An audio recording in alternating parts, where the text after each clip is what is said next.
इस मुल्क में जो भी व्यक्ति मुसलमानों की बात करेगा, खुदा की कसम वो मुसलमानों का दुश्मन होगा। ये शेरवानी वालों का एक बार जीता दोबारा जीत कर आज तक आया? एक बार जीता भागा खत्म, दोबारा जीत के नहीं आता। और ये जो है ये औरंगाबाद वाला बहुत बात करता है, अबे मैं उत्तर प्रदेश का पटक दूंगा, बत्ती से बाहर निकल जाएगी, पता नहीं चलेगा कहां चला गया। एक एमपी लेके दंदनाते फिरते हो, मेरे पास 37 एमपी है, 37 एमपी की पार्टी। एक एमपी वाला पूरे देश में जाके इलेक्शन लड़ा रहा है। मेरी 37 एमपी की पार्टी नहीं लड़ाती इलेक्शन, क्योंकि ये पार्टी वोटों का बंटवारा नहीं चाहती। ये पार्टी चाहती है कि फिरका परस्ती खत्म हो जाए, इसलिए वोट बांटना नहीं चाहिए। और ये लोग वोट बांटते हैं। मेरे पास एक और रिपोर्ट है, ये देख लो। हैदराबाद में 2007 में ब्लास्ट हुआ था, मस्जिद में ब्लास्ट हुआ था। ये जो अपने आप को मुसलमानों का हमदर्द कहता है ना, उसने उसी वक्त बयान दिया हिंदुस्तान टाइम्स में। जैसे ब्लास्ट हुआ उसमें कुछ 10-15 लोग शहीद हो गए, तो इसका बयान आया कि वहां पर जो ब्लास्ट हुआ है ना, इसमें मोहम्मद शाहिद और बिलाल का हाथ है। किसका हाथ है? मुसलमानों का हाथ है। किसने कहा?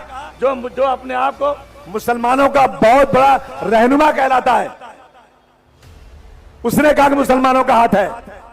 कोई पकड़ा नहीं गया था, कोई इंक्वायरी नहीं हुई थी, कोई मुकदमा नहीं बना था, वो पहले ही बोल दिया मुसलमानों का हाथ है, और अपने आप को मुसलमानों को रहनुमा बोलता है।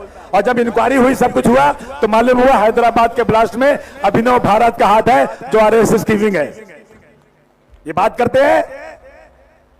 इसलिए दोस्तों हम आपसे कहना चाहते हैं, जहां जहां हिंदुस्तान में मुस्लिम लीडरशिप है, ये उस लीडरशिप को खत्म करना चाहते हैं। ये इनको एक काम दिया गया है कि तुम सारे हिंदुस्तान में जाओ और मुसलमानों को अपनी तरफ खींचो और मुसलमान को लो और मुसलमानों की पार्टी को मजबूत करो। यकीन जानना दोस्तों, इस मुल्क में जो भी व्यक्ति मुसलमानों की बात करेगा, खुदा की कसम वो मुसलमानों का दुश्मन होगा। ये देश सेकुलर है, ये देश सेकुलर है। यहां हिंदू और मुसलमान, सिख और ईसाई एक साथ रहते हैं। आजादी के बाद, आजादी को मुस्लिम लीग इस मुल्क में बड़ी पार्टी थी। आजादी हो गई, खत्म हो गई, मुस्लिम लीग कहां है आज? मुसलमान तो है ना देश में, कहां है मुस्लिम लीग? मुसलमानों ने उसके बाद जवाहरलाल नेहरू को अपना नेता माना, मुसलमानों ने उसके बाद नेता माना तो इंदिरा गांधी को माना, उसके बाद माना तो राजीव गांधी को माना, उसके बाद माना तो वीपी सिंह को माना, और पूरी ताकत के साथ मुसलमानों ने मुलायम सिंह यादव को अपना नेता माना। कौन है इसमें मुसलमान? हमें हिंदू मुसलमान नहीं करना है। मुझे परसों लंदन से फोन आया, मेरे एक दोस्त ने कहा, आसिम भाई एमआईएम वाले ऐलान करने वाले हैं कि बुर्के वाली बनेगी यहां पर मेयर, आप पहले अनाउंस कर दीजिए। मैं बोला तुम सबसे बड़ा बेवकूफ आदमी है।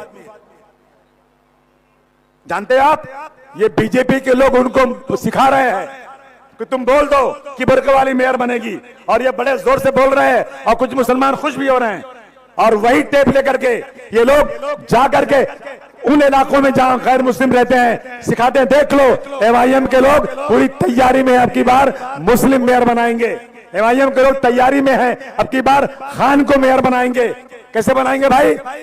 ये जो है टेप जो है ना, ये आवाज चारों तरफ सुना दी जाती है, चौपाल लगा लगा के बता दिया जाता है, और सारे गैर मुस्लिम इकट्ठा हो जाते हैं और ताकत उनकी बन जाती है। ये हो रहा है देश में आज। इसलिए हमें बहुत ही होश के साथ काम करना है। समाजवादी पार्टी ने बहुत सारे काम किए हैं।